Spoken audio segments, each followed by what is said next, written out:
Hello my dear lovely students, welcome back to my channel Shubham lecturer. Student, आज का ये video class 12 physics का एक बहुत ही इंपॉर्टेंट वीडियो है। तो जितने भी हमारे स्टूडेंट इस बार 12th में हैं और जिनको 2024 बोर्ड एग्जाम देना है, उनका आज का इस वीडियो में फिजिक्स के 5 नंबर बिल्कुल क्लियर हो जाएंगे। यानी कि इस वीडियो में मैं आपके लिए जो क्वेश्चन लेकर आया हूं, ये आपके विस्तृत उत्तरीय प्रश्नों में 5 नंबर के पूछे जाते हैं। ठीक है, और आप सभी को पता है कि फिजिक्स में जो डेरिवेशन है वो 5 नंबर में आते हैं। तो आज के इस वीडियो में मैं आपको क्लास 12 फिजिक्स के एक ऐसे इंपॉर्टेंट डेरिवेशन को बताऊंगा जो आपके बोर्ड एग्जाम में रेगुलर आता रहता है। देखिए 2015, 17, 18, 19, 20, 21, 22। ठीक है, तो जिसको जिसको ये डेरिवेशन नहीं पता है भैया, इसको समझ कर जाइए। इसको आप लोग बोर्ड एग्जाम में आए तो आप करके आइए, क्योंकि ये डेरिवेशन बहुत ज्यादा इंपॉर्टेंट है। बहुत सारे स्टूडेंट कह रहे थे सर आप फिजिक्स और केमिस्ट्री के जो विस्तृत उत्तरीय प्रश्न है उस पर वीडियो बनाइए। ठीक है, तो ऐसे ही मैं आपको एक एक डेरिवेशन, एक एक विस्तृत उत्तरीय प्रश्न बताता रहूंगा, जिससे आपकी तैयारी और अच्छी हो सकेगी और अब की बार आप 95% लेकर आएंगे। ठीक है, तो आज हम विस्तृत उत्तरीय प्रश्न में पूछे जाने वाले एक डेरिवेशन को लेकर आए हैं। देखिए ये आपके चैप्टर 4 गतिमान आवेश एवं चुंबकत्व चैप्टर का डेरिवेशन है। ध्यान से समझिएगा, मैं आपको फिगर के साथ पूरा समझाऊंगा। ठीक है, देखिए दो समांतर धारावाही चालकों के बीच कार्य करने वाले बल का सूत्र ज्ञात कीजिए। देखिए दो समांतर धारावाही चालक हैं, उनके बीच लगने वाले बल का सूत्र आपको निकालना है। यही वाला फॉर्मूला देखिए F/L = μ0/2π × I1 × I2/R। ठीक है, न्यूटन प्रति मीटर, ये आपको डेरिवेशन करना है। देखिए यहाँ पे F है चालक तार पर लगने वाला बल, L है प्रति एकांक लंबाई। ठीक है, प्रति मीटर की जो लंबाई है, यानी कि F/L अगर हम देखें तो ये आपका है चालक की L लंबाई पर आरोपित चुंबकीय बल। μ0 है निर्वात की चुंबकशीलता, I1 धारा है, I2 भी धारा है, R है दोनों तारों के बीच की दूरी। जो दोनों तार हैं, ठीक है, समांतर धारावाही चालक हैं, उनके बीच की दूरी R है। ठीक, तो चलिए हम डेरिवेशन करते हैं। हमें कुछ करना नहीं है। देखिए ऐसे दो चालक हमारे होंगे ऐसे। ठीक है, इनके बीच की दूरी कितनी होगी? इनके बीच की जो दूरी है वो होगी R, और इन दोनों धारावाही चालकों पर लगने वाला बल हमें निकालना है। ठीक है, तो चलिए निकालते हैं भैया, डेरिवेशन को स्टार्ट करते हैं। तो देखिए स्टूडेंट, अगर हमें ये डेरिवेशन करना है तो सबसे पहले हमें दो चालक तार लेने होंगे। ठीक है, सबसे पहला हम यहाँ पे मान लीजिए ले लेते हैं। देखिए इस प्रकार से हम थोड़ा सा करेंगे ऐसे, फिर ऐसे डॉट डॉट कर देंगे। ठीक है, मतलब इस प्रकार से हम तार ले लेंगे। दो लेना है हमें, तो एक ये हो गया और दूसरा हम इस साइड में ले लेंगे। ठीक है, ऐसे दो रहेंगे, समांतर रहेंगे भैया, तो एक दूसरे के समांतर ही हैं। जैसा मैं बना रहा हूं ये एक दूसरे के समांतर हैं। तो ये दो हमारे समांतर धारावाही चालक तार हैं।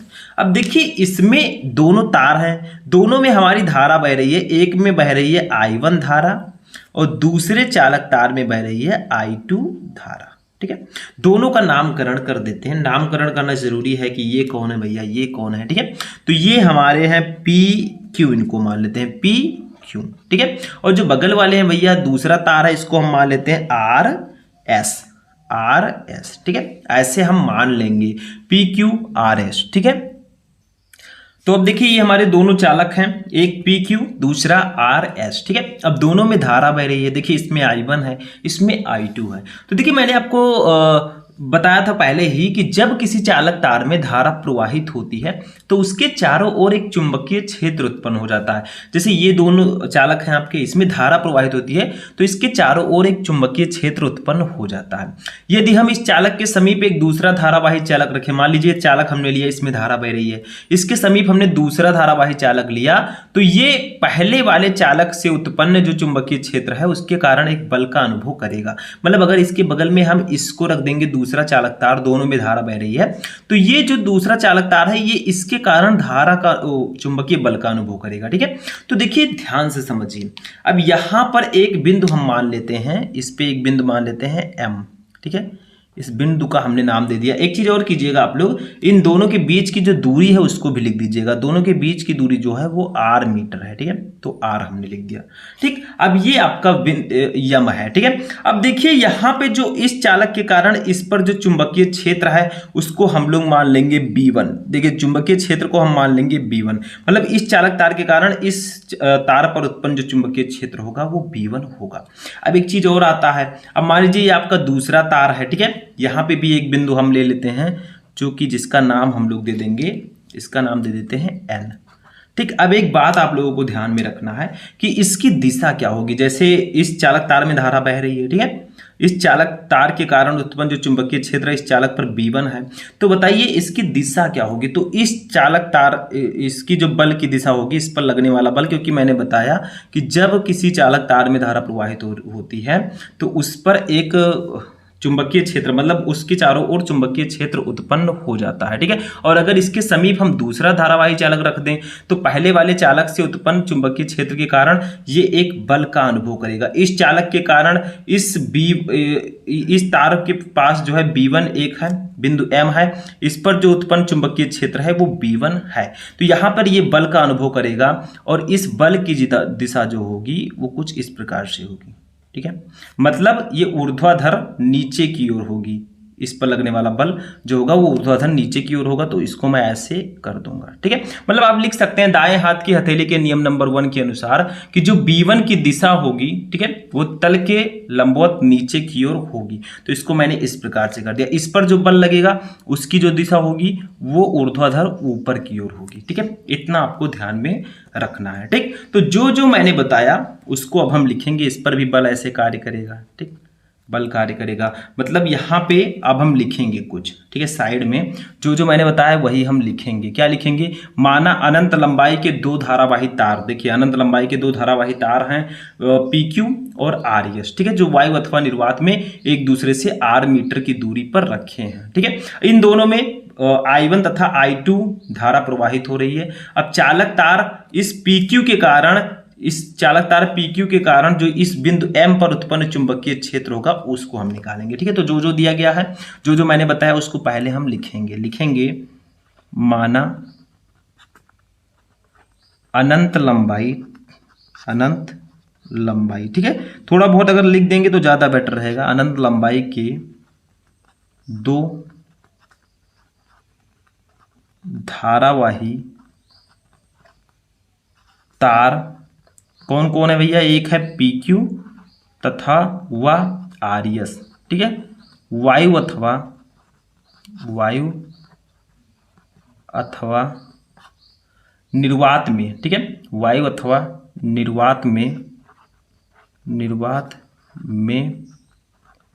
एक दूसरे से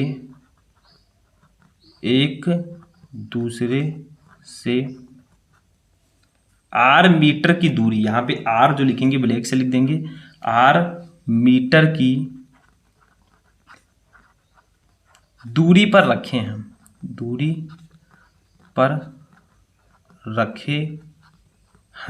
ठीक है, अब देखिए इनमें क्रमशः जो धारा बह रही उसको भी लिख देंगे। इनमें क्रमशः I1 व I2 प्रबलता की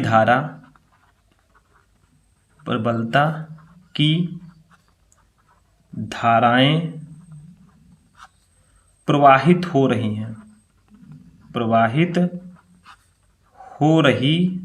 हैं। ठीक है, ऐसे हम लिख देंगे। मतलब जो हमने फिगर में बताया वही लिखना है कि माना अनंत लंबाई के दो धारावाही तार हैं PQ तथा RS। ठीक है, जो निर्वात या वायु में एक दूसरे से R मीटर की दूरी पर रखें। देखिए दोनों का डिस्टेंस जो है वो R मीटर है। ठीक है, अब इन दोनों में क्रमशः I1 तथा I2 की धारा प्रवाहित हो रही है। अब सबसे पहले आपको क्या निकालना है, इस चालक तार PQ के कारण इस बिंदु M पर उत्पन्न चुंबकीय क्षेत्र। मैंने आपको एक डेरिवेशन कराया था। ठीक है, अनंत लंबाई के धारावाही तार के कारण तार से बिंदु P पर चुंबकीय क्षेत्र की तीव्रता। ठीक है, इससे पहले मैंने आपको कराया था और वो डेरिवेशन भी बहुत ज्यादा इंपॉर्टेंट था। क्या बताया था मैंने, अनंत लंबाई के सीधे धारावाही चालक के कारण उत्पन्न चुंबकीय क्षेत्र की तीव्रता का सूत्र। ठीक है, तो अब हम क्या करेंगे, इस चालक तार PQ के कारण इस बिंदु M पर उत्पन्न जो चुंबकीय क्षेत्र B1 है उसको निकालेंगे। ठीक है, समझ में आया? क्योंकि मैंने बताया जब एक चालक आपका है जिसमें धारा बह रही है और उसके समीप दूसरा चालक हम रख देते हैं तो इसके कारण ये जो है चुंबकीय बल का अनुभव करता है। ठीक है, तो यहां पे अब हम निकालेंगे, लिखेंगे चालक तार PQ के कारण बिंदु M पर उत्पन्न चुंबकीय क्षेत्र की तीव्रता। ठीक है, चुंबकीय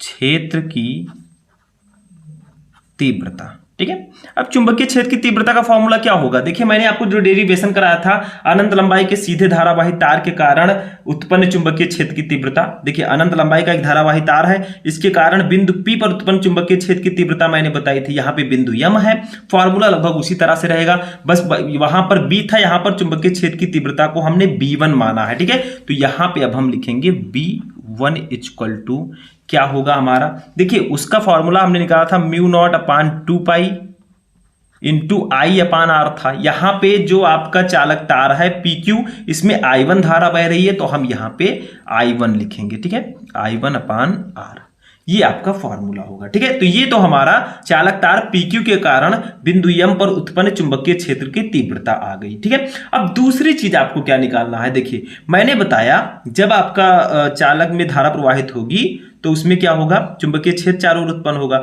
इसके समीप दूसरा जब हम चालक रखेंगे, उसमें भी धारा बह रही है, तो इस चालक के कारण ये चुंबकीय बल का अनुभव करेगा। ठीक है, तो अब तार RS की, ये देखिए तार जो आपका RS है, ठीक है, इसकी L लंबाई पर आरोपित चुंबकीय बल निकाल लेंगे।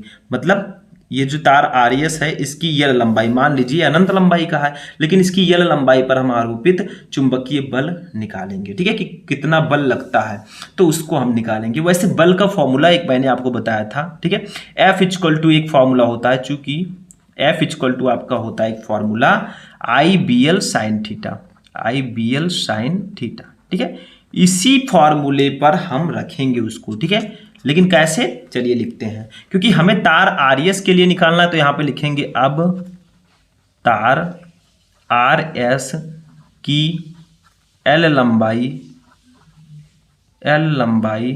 पर आरोपित चुंबकीय बल। ठीक है, तो यहां से अब हम बल को निकाल लेंगे। ठीक है, तो F इक्वल टू हमारा फॉर्मूला होगा IBL sin थीटा होता है। लेकिन देखिए जो हमारा ये चालक तार RS है, इसमें जो धारा बह रही है वो I2 है। ठीक है, तो हम I के जगह पर I2 लिखेंगे और B के जगह पर B1 लिखेंगे, क्योंकि यहां पे जो चुंबकीय क्षेत्र है वो B1 है। ठीक है, तो हम यहां पे लिखेंगे I2 B1। ठीक है, L sin थीटा की जगह पर क्या लिखेंगे ये जानना जरूरी है। देखिए यहां पे जो आपका चालक तार है और जो ये बल है, इसके बीच का जो एंगल है वो 90 डिग्री है। ठीक है, तो थीटा के जगह पर हम लोग लिख देंगे 90 डिग्री। ठीक है, इतना समझना पड़ेगा तभी ये डेरिवेशन आप कर पाएंगे। अब F इक्वल टू आपका हो गया, ये आपका हो जाएगा I2 B1 इंटू L। ठीक है, साइन 90 डिग्री की वैल्यू 1 होती है तो ये आपका 1 हो जाएगा। ठीक है, तो इस प्रकार से हमारा ये आ गया। अब हमें क्या करना है, ये जो B1 है इसकी वैल्यू लाकर यहां पे रख देनी है, फिर हमारा आ जाएगा चालक तार RS की चालक तार RS पर आरोपित चुंबकीय बल। ठीक है, तो यहां पे क्या करेंगे, इस B1 के जगह पर इस वैल्यू को रख देंगे। ठीक है, तो चलिए रखते हैं नेक्स्ट पेज में हम लोग। ठीक है, बहुत इंपॉर्टेंट ये डेरिवेशन है, तो अब हम लोग कैसे करेंगे देखिए, यहां पे आपका हो जाएगा F इक्वल टू, ठीक, ये आपका I2 है, I2 ऐसे ही रहेगा इंटू B1 की वैल्यू हमें ऊपर से रख देनी है। देखिए μ0/2π इंटू I1/R, तो यहां पे लिख देंगे μ0/2π, इसको ब्रेकेट में कर देंगे। ठीक है, इंटू 2π इंटू I1/R, I1/R। ठीक है, और जो L हमारा है उसको ऐसे रहने देंगे। देखिए L हमारा ये है। ठीक है, I2 हमने लिखा, B1 की वैल्यू रख दी, L हमारा ऐसे ही रहेगा।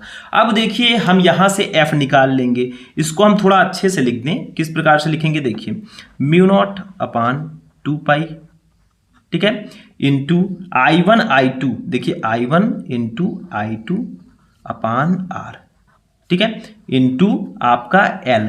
तो ये तो हमारा आया चुंबकीय बल, यानी कि तार आरएस की एल लंबाई पर आरोपित बल।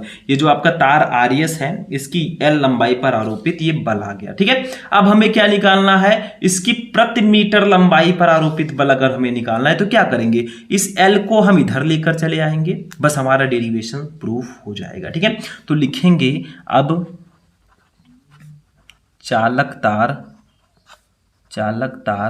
आर एस की प्रति मीटर लंबाई,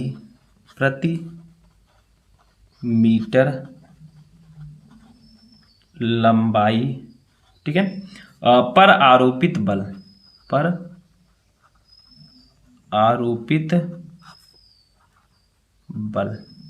ठीक है, पर आरोपित बल, ठीक। तो इसको क्या करेंगे, देखिए ध्यान से समझिएगा, एफ के ये एल इधर गुणे में इधर आएगा तो एफ के नीचे आ जाएगा, तो ये हमारा हो जाएगा F upon L equal to, अब ये हमारा आया mu naught upon 2 pi into I1 into I2 upon R, और इसका मात्रक क्या होगा, देखिए एफ है बल का मात्रक न्यूटन, और एल है आपका लंबाई का मात्रक मीटर, तो न्यूटन प्रति मीटर, और यही हमारा हो जाएगा दो समांतर धारावाही चालकों के मध्य लगने वाला बल का फॉर्मूला, ठीक है। F upon L equal to mu naught upon 2 pi into I1 into I2 upon R, ठीक है। अब यहाँ पे एक चीज और ध्यान दीजिएगा आप लोग, अब हमने क्या किया, आर एस की प्रति मीटर लंबाई पर आरोपित बल निकाल लिया। अगर आपको मान लीजिए यहाँ पे पी क्यू की प्रति मीटर लंबाई पर आरोपित बल निकालना है, तो दोनों समांतर हैं, दोनों की वैल्यू सेम होगी, ठीक है। तो जो उस पर आया वही इस पर भी आएगा, मैं यहाँ पे लिख देता हूं, तो लिखूंगा इसी प्रकार पी क्यू की प्रति मीटर लंबाई पर आरोपित चुंबकीय बल,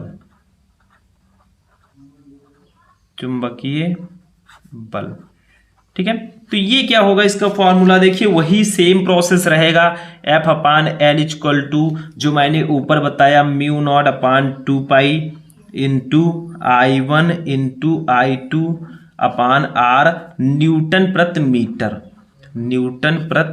मीटर दोनों सेम होगा, ठीक है, बट इसकी प्रकृति अलग होगी। जैसे देखिए प्रकृति का मतलब क्या हुआ, ये इसकी प्रकृति थोड़ा डिफरेंट होगी, क्योंकि देखिए यहाँ पे क्या होगा कि अगर आपकी दोनों चालकों पर धाराएं अगर समान एक ही दिशा में बह रही हैं, ठीक है, मेरे कहने का मतलब समझिए कि दो समांतर तारों में धाराएं अगर एक ही दिशा में हैं तो तार एक दूसरे को आकर्षित करेंगे। देखिए अगर ये दोनों एक ही दिशा में तो इन पर लगने वाला बल जो होगा, ये जो तार हैं दोनों ये एक दूसरे को आकर्षित करेंगे। मान लीजिए अगर दोनों की दिशा अलग अलग है, ठीक है, दोनों की दिशा समान नहीं है, विपरीत दिशाओं में है, तो तार एक दूसरे को प्रतिकर्षित करते हैं, ठीक है, ये ध्यान में रखिएगा।